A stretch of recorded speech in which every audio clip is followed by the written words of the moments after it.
사랑하는 성도 여러분, 오늘도 하나님의 은혜와 하나님의 축복이 저와 여러분들의 삶의 자리에 늘 함께 하실 수 있기를 주님의 이름으로 간절히 축원합니다. 우리는 어제 기록된 하나님의 말씀을 통해서 시대는 황폐해져 가고 하나님에 대한 공의와 정의와 불신과 또 냉대가 팽배해 있었던 이스라엘의 영적 현실과 상황 속에서도 레갑 족속이라고 하는 아주 작은 족속이었지만 그들이 하나님의 말씀을 쫓아 자신들의 선조였던 요나답이라고 하는 선조의 맹세를 그들이 지금까지 순종하며 그들이 그 말씀 앞에 겸비한 삶을 살았던 시대에 정말 살아있는 하나님의 사람들의 이야기를 말씀을 통해 나누었습니다.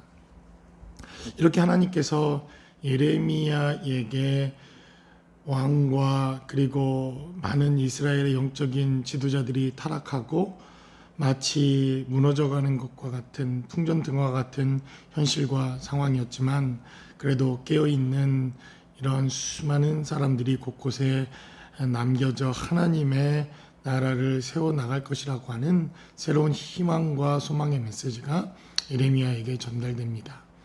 그 후 하나님께서는 다시 예레미야에게 말씀하시고 다시 예레미야에게 하나님의 성령이 임하셔서 그에게 하나님의 말씀을 기록하게 하십니다.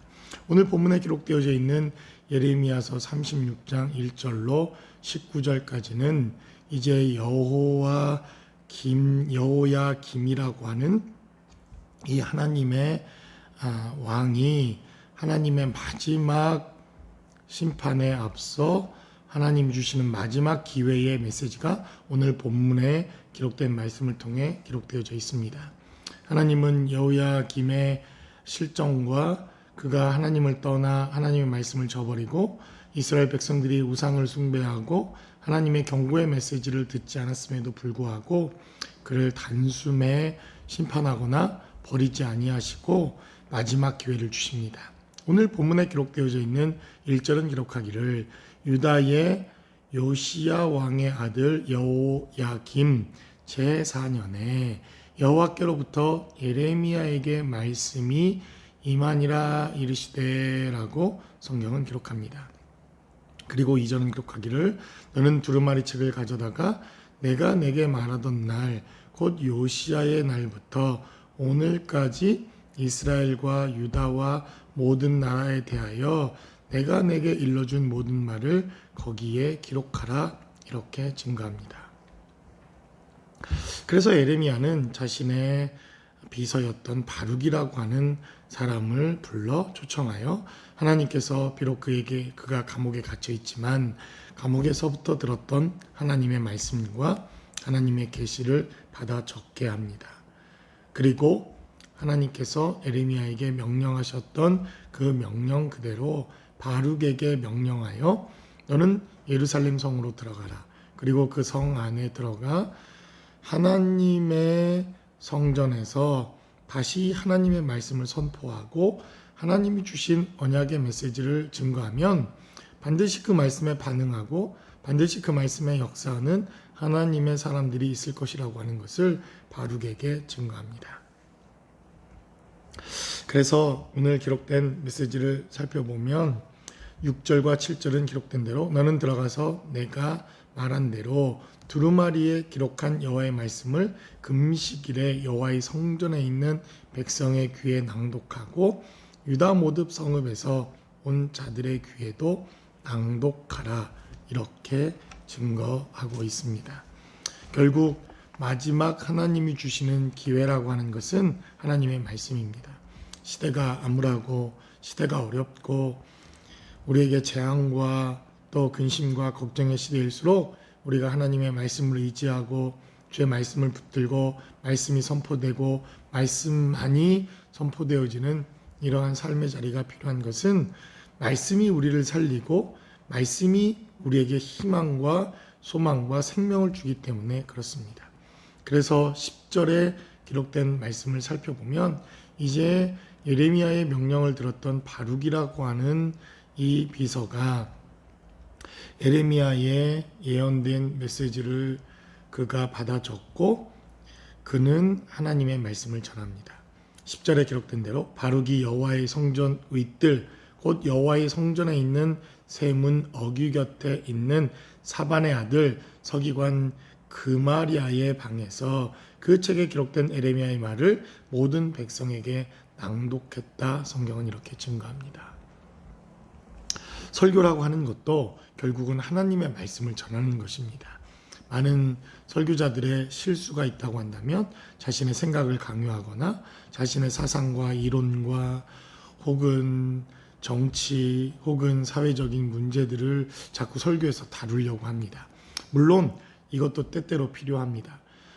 그러한 사회적 현상과 사회에서 일어나고 있는 여러 가지 모습들을 하나님의 말씀에 비추어서 우리가 어떻게 생각할 것인가, 어떻게 적용할 것인가 하는 이러한 메시지도 우리에게 필요하지만, 그러나 궁극적으로 설교라고 하는 것은 하나님의 말씀을 전하는 것입니다.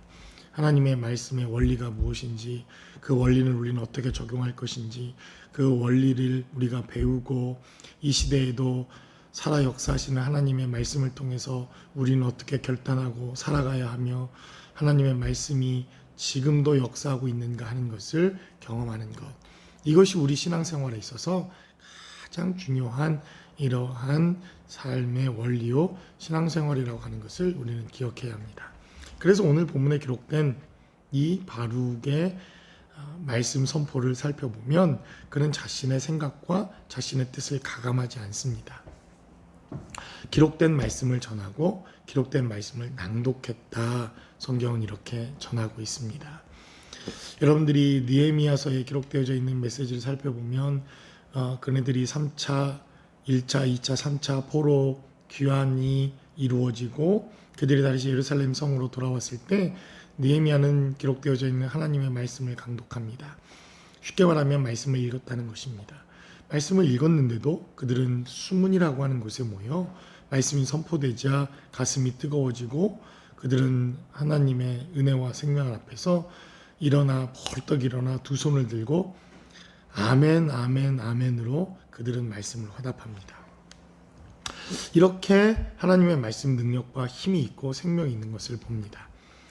바로 그렇게 말씀이 낭독되자 사반의 손자요 그마리아의 아들인 미가야라고 하는 사람이 그 말씀을 듣고 깜짝 놀랍니다.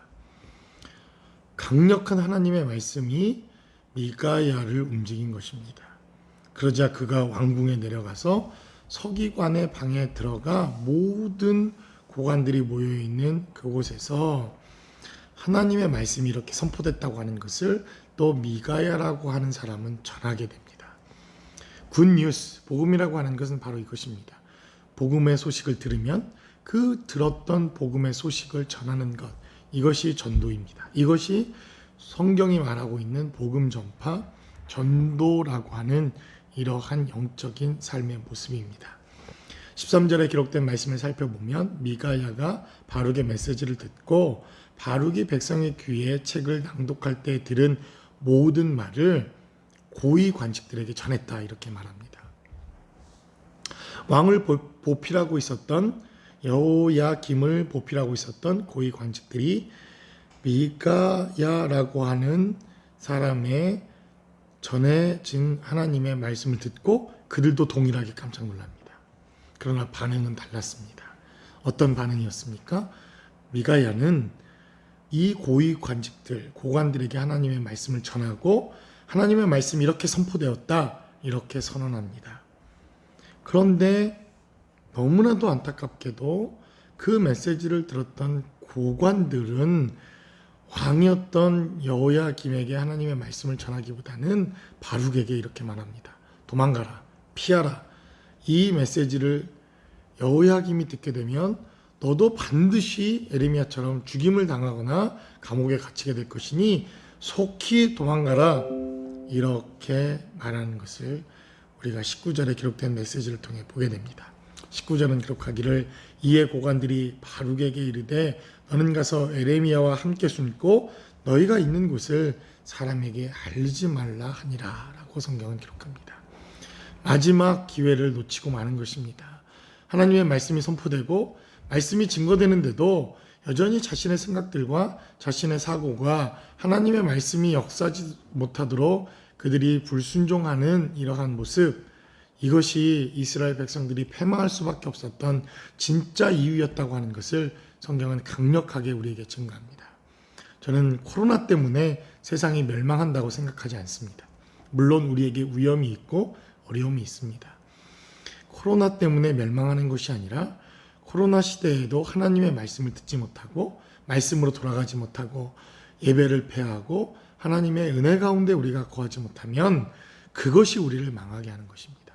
그러므로 저와 여러분들의 삶의 자리에 여전히 말씀 가운데 역사하시고 우리와 함께 하시는 그 하나님의 은혜와 축복의 말씀을 여러분들이 깨닫고 경험할 수 있는 거룩하고 복된 삶의 자리가 모두 되실 수 있기를 주님의 이름으로 간절히 축원합니다.